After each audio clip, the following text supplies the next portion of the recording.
You all complete revision in 9 minutes. तो देखते हैं आज का हिंदू हमसे क्या कहता है। तो जैसे कि आपने थंबनेल पर भी देखा होगा, चंद्रयान 3 में जो रोवर है प्रज्ञान हमारा, उन्होंने ऑक्सीजन और सल्फर फाउंड किया है।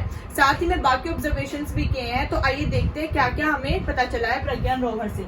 बेसिकली सबसे पहली न्यूज तो यही थी कि ऑक्सीजन एंड सल्फर पता चला है प्रज्ञान रोवर से। और सल्फर जो है आपका वो बाय लिप्स पेलोड से पता चला, that is laser induced breakdown spectrometer.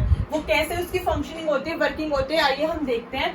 तो ये वर्किंग है लेजर की, लिप्स की, जो कि लेजर के थ्रू होती है। ये हमारा प्रज्ञान रोवर है, इससे आपकी एक बीम ऑफ लेजर निकलती है जो कि आपके सरफेस पे जाके अटैक करती है और सरफेस से रिएक्ट करके वहां से आपकी प्लाज्मा रेज निकलती है। आपको पता होगा हमारे solid, liquid, gas and fourth जो स्टेज होती है मैटर की, वो होती है हमारी प्लाज्मा। ठीक है, वहां पे हमारे आयंस प्रेजेंट होते हैं, पॉजिटिव नेगेटिव आयंस प्लाज्मा में, और वहां से एक आपको शाइनी बीम ऑफ लाइट दिखाई देगी। ठीक है, और ये जो लाइट होती है ये आपकी डिफरेंट वेवलेंथ्स की होती है बेसिकली। सो स्पेक्ट्रोमीटर इसको कैप्चर करके मेजर कैसे करेगा? जो हमारी डिफरेंट वेवलेंथ्स की लाइट होती है वही आपकी स्पेक्ट्रोस्कोपी की हेल्प से बेसिकली आपका स्पेक्ट्रोमीटर लगा होता है, जिसपे स्पेक्ट्रोस्कोपिक ग्राफ शो होता है कुछ इस तरीके से। और जितनी ज्यादा आपकी कर्व्स होंगी, जिस तरीके से आपकी कर्व फॉर्म होंगी, वो हमें जो मेटल है पता चलता जाएगा, वो गैस जो है पता चलती जाएगी, क्योंकि हर गैस अलग तरीके की आपका ग्राफ शो करेगी। फॉर एग्जाम्पल ये एल्यूमिनियम का है, ये क्रोमियम का है, ये आयरन का है, ये सल्फर का है, ये कैल्शियम का है, एंड सो ऑन। आयरन के आपके Fe2, Fe3 इस तरीके से मिले हमें सरफेस पे।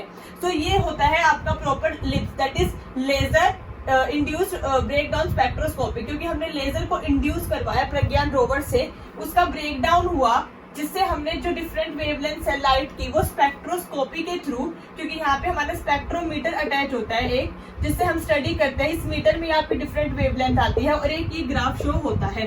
तो अब आपको रटना नहीं पड़ेगा। आई होप आपको समझ आया होगा कि लिप्स वर्क कैसे करता है प्रज्ञान रोवर पे। सो इससे हमें सल्फर और ऑक्सीजन मिला है। साथ ही में इनके पास एक चेस्ट, मैंने आपको बताया था प्रीवियस क्लास में भी, इंस्ट्रूमेंट था जो मेजर करता है आपका सरफेस टेम्परेचर को। वो क्या मेजर किया है, क्या ऑब्जर्वेशन आई है? चेस्ट ने हमें बताया है कि जैसे जैसे हम मून के सरफेस पे जितना अंदर तक जाते जाएंगे, उतना जो टेम्परेचर है वो कम होता जाता है। 1 centimetre below surface temperature changes 10 degree Celsius. अगर सरफेस में 60 डिग्री सेल्सियस है और आप 1 सेंटीमीटर 6 सेंटीमीटर नीचे चले गए, तो वहां पे आपको 10 डिग्री सेल्सियस मिलेगा। तो इसका ग्राफ इस तरीके से आएगा, डाउनवर्ड डायरेक्शन में। ठीक है, क्योंकि जितना नीचे जाएंगे वहां पे 10 डिग्री सेल्सियस कम होता जाएगा पर 1 सेंटीमीटर पे। ये चेस्ट की ऑब्जर्वेशन है।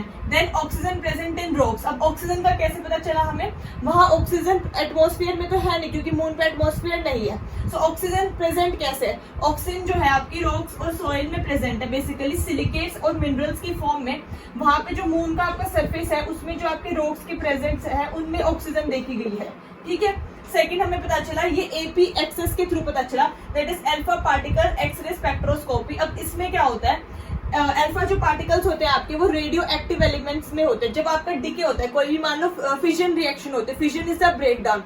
जब हम एटॉमिक बॉम्ब भी बनाते हैं तो आपके अल्फा पार्टिकल्स डिके होते हैं, गामा पार्टिकल्स डिके होते हैं। जैसे एक पार्टिकल 2 पार्टिकल ने आगे जाके टूट गया, जैसे इस तरीके से अल्फा, बीटा एंड गामा। ठीक है, तो जो अल्फा पार्टिकल डिके होता है आपका, वो बेसिकली रेडियो एक्टिव सब्सटेंसेस में ज्यादा देखा जाता है। सो अल्फा पार्टिकल से क्या किया, हमारा जो एपी एक्सेस पेलोड था, उन्होंने radio active decay particle, alpha particle को सरफेस पे छोड़ा, मून के सरफेस पे छोड़ दिया। ठीक है, वो सरफेस से रिएक्ट किया, जो मून के सरफेस पे इलेक्ट्रॉन्स प्रेजेंट थे वो लूज हो गए और उन्होंने एमिट की एक्स रेज बैक। तो अल्फा पार्टिकल गया, ठीक है, सरफेस में रिएक्ट किया, इलेक्ट्रॉन्स ने लूज कर लिया, क्योंकि एटम में इलेक्ट्रॉन्स लूज हो गए एकदम से। जब हम हिट करवाते हैं ना तो वो लूज हो जाते हैं, उनका बॉन्ड जो है ब्रेक हो जाता है, और वो वापस एक्सरे जो है भेजते हैं, और ये एक्सरे हम डिटेक्ट करते हैं, इसलिए इसका नाम है APXS, alpha particle X ray spectroscopy. फिर यही सेम हम स्पेक्ट्रोमीटर पे स्पेक्ट्रोस्कोपी के थ्रू डिटेक्ट कर लेंगे और हमें पता चल जाएगा कि वहां पे किस तरीके का आपका सरफेस कैसा है, क्योंकि ये सरफेस के लिए होता है बेसिकली। ठीक है, सो आई होप आपको ये भी याद नहीं करना पड़ेगा, इसकी एक्सप्लेनेशन समझ में आ गई होगी। नेक्स्ट हमारा है विक्रम। विक्रम जो है हमारे लैंडर है, उनके पास एक इंस्ट्रूमेंट है रामबा, दैट इज कि वो डिटेक्ट करता है plasma on moon surface. Basically यहाँ जो प्लाज्मा था वो लेजर से इंड्यूस्ड हो रहा था, मतलब लेजर डालने के बाद आपको प्लाज्मा रिएक्टिविटी शो हो रही थी। लेकिन यहाँ जो विक्रम है, इनमें जो रामबन इंस्ट्रूमेंट है, वो प्लाज्मा आपका इंड्यूस्ड नहीं होगा, वो जो मून के सरफेस पे आपका पहले से ही जो ऑटोमेटिक प्लाज्मा प्रेजेंट है उसको वो डिटेक्ट करेंगे by moving in and around, ठीक है। तो वो प्लाज्मा डिटेक्ट कर लेंगे बाय रामबन इंस्ट्रूमेंट, और जो इसको मेजर करेंगे वो हम पिको एम्पियर्स में मेजर करेंगे, दैट इज 10⁻⁻12 अप्रॉक्स, बिकॉज जो एम्पियर से भी छोटी यूनिट होती है आपकी पिको एम्पियर। तो ऐसे जो प्लाज्मा की क्वांटिटी है वो इतनी स्कैटर्ड और इतनी कम है कि हमें उसको उस तरीके से मेजर करना पड़ेगा, ठीक है। सो आई होप आपको एक्सप्लेनेशन समझ में आ गई हो। आप चैनल को सब्सक्राइब कर लेना, क्योंकि इसके बाद हम अपना जो वहाँ पे अर्थक्वेक किस तरीके से फॉर्म होते हैं और मून के बारे में बाकी चीजें भी डिस्कस करते रहेंगे, सो आपको इन्फॉर्मेशन मिल जाएगी। नेक्स्ट हमारी न्यूज रहेगी, goods trade deficit hits a 10-month high. अब इसमें क्या होता है, बेसिकली ट्रेड डेफिसिट आपका क्या होता है, जब हमारे एक्सपोर्ट्स कम हो और इम्पोर्ट्स ज्यादा हो, ठीक है। तो हमारे आपकी जो इम्पोर्ट्स है वो ज्यादा है और एक्सपोर्ट्स जो है वो कम है, तो उसको हम बोलते हैं ट्रेड डेफिसिट। आसान भाषा में मैं आपको बताऊं तो आपकी मम्मी ने आपको 100 रुपए पॉकेट मनी दे दी, ठीक है। आपने 100 रुपए जो आपको मिली थी पॉकेट मनी, आपने खर्चा उससे ज्यादा कर दिया 120 रुपए का, तो जो 20 रुपए का खर्चा आपने ज्यादा कर दिया, दैट इज ट्रेड डेफिसिट, ठीक है। तो बेसिकली ये बोला जा रहा है कि हमारे जो अभी गुड्स हैं उनके जो एक्सपोर्ट्स है वो कम हो रहे हैं प्रीवियस डेटा से देखा जाए तो, और इम्पोर्ट्स हम ज्यादा से ज्यादा करें, इसलिए सरकार का जो खर्चा है, सरकार का जो खर्च है ट्रेड डेफिसिट वो इंक्रीज हो रहा है। नेक्स्ट हमारी न्यूज है, government notifies 31 benches of GST appellate tribunal.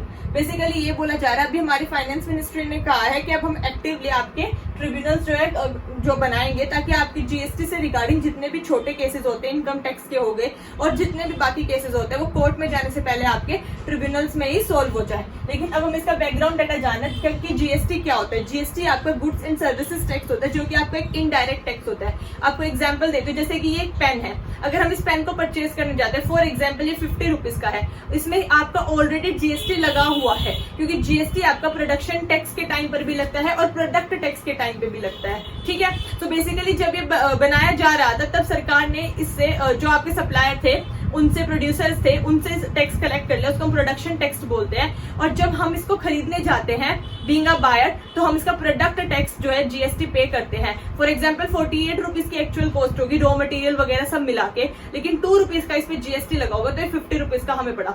तो आपको ये डायरेक्ट जाके गवर्नमेंट को नहीं देना है, आपने पेन खरीदा और आपने उसमें पे कर दिया, सो this is called indirect tax. लेकिन जैसे हमारे पेरेंट्स हैं, ठीक है, उनके अकाउंट्स में मान लो सैलरी आती है, या आप सभी के अकाउंट्स में सैलरी आती है, ठीक है, तो उसमें आपके इनकम जो है ऑलरेडी कट होके आती है, ठीक है, तो वो होता है आपका डायरेक्ट टैक्स। वहां गवर्नमेंट आपको डायरेक्ट आपके इनकम से ही काट देती है, ठीक है। So this is the difference between direct and indirect tax.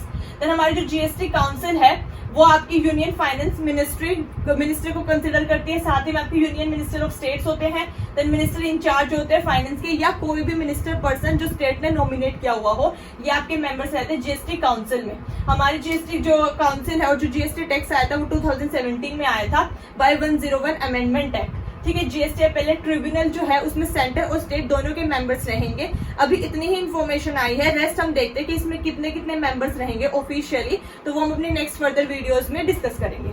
Next हमारा रहेगा संगीत नाटक अकेडमी अवार्ड। बेसिकली ये अवार्ड दिया जाता है, ठीक है, हमारे ऑनरेबल प्रेसिडेंट के थ्रू, जो भी आपके कोई भी पर्सन म्यूजिक में, डांस में, थिएटर में, नाटक में, इन सब में अच्छा परफॉर्म करते हैं उन पर्सन को। इसमें आपका 1 लाख जो है कैश अमाउंट रहती है, साथ ही में आपका तम्र पत्र रहता है, ठीक है, इनमें इनका नेम वगैरह होता है। उसके बाद आपका अंग वस्त्रम रहता है। देन ये हमारी ऑटोनोमस बॉडी है, मतलब ये अपने डिसीजंस खुद ले सकती है अंडर मिनिस्ट्री ऑफ कल्चर। ये इंपॉर्टेंट पॉइंट है, आपको ये जरूर ध्यान रखना है, मिनिस्ट्री ऑफ कल्चर के अंडर आते हैं। इसी से यूपीएससी ने क्वेश्चन भी पूछा हुआ है, इनके अंडर भी काफी सारे स्कूल्स होते हैं, जो आपके नाटक वाले स्कूल्स होते हैं वो सब आते हैं, ठीक है। ललित कला अकेडमी ऐसे ही एक और अकेडमी है, वो भी इसी तरीके से अवार्ड्स देते हैं स्पेशल फील्ड्स के लिए, ठीक है। नेक्स्ट हमारी न्यूज रहेगी, श्रीनिवासम के स्वामी चेयरमैन बने अभी आपके ऑडिट ब्यूरो ऑफ सर्कुलेशन के, दैट इज ABC के।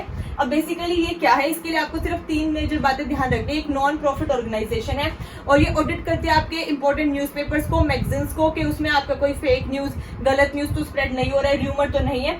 1948 में ये बनाई गई थी, इसके मुंबई में हेडक्वार्टर्स है। इतना बहुत है, सफिशिएंट है, ठीक है। देन हमारी लास्ट न्यूज आज की, जल जीवन मिशन। जल जीवन मिशन जो है आपका एक सेंटर प्लस स्टेट दोनों ने मिलकर एक स्कीम ऑर्गेनाइज की थी 2019 में, और बोला गया था 2024 तक हर घर में जल होगा बाय टैप कनेक्शन, और पीने वाला जल होगा, साफ पानी मिलेगा सभी को।